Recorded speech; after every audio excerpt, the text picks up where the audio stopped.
The Mariners are now 2.5 games behind Oakland for the final wild card spot, 4.5 behind the Yankees. You can't afford bad outings. And Hernandez this year is 8-10 with nearly a 6 ERA, and it's just been getting hammered recently. So I totally understand why Seattle's got to take him out of the rotation. You can't afford bad starts right now. Every game is basically a must-win game. But when you look at Felix Hernandez, is this not the worst timing ever? An all-star in 09, 11, 12, 13, 14, 15 on putrid Mariners teams. He went 19-5 at 09 with a 2.49 ERA in the American League. The next year he was even better, even though his win total wasn't as high. He went 13-12 with a 2.27 ERA, which led the league, won the Cy Young. He's won the Cy Young once. He's been second to the Cy Young voting 2 other times. In 2014, he went 15-6 with a 2.14 ERA. He started 34 games, 2.14 ERA in the American League. Felix Hernandez has been phenomenal.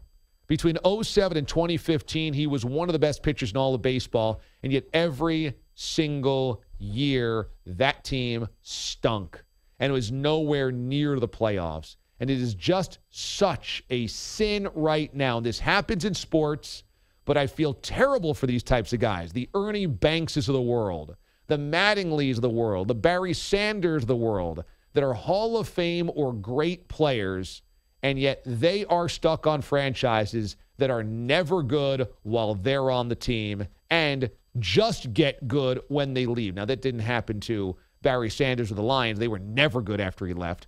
But this is always so painful. The Mariners in his prime were never close to the playoffs.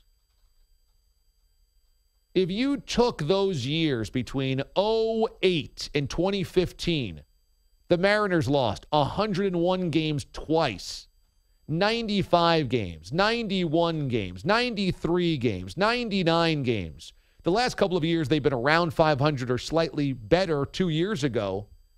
But finally, they're good, and Hernandez is not going to be anywhere near the rotation if they finally get to the postseason.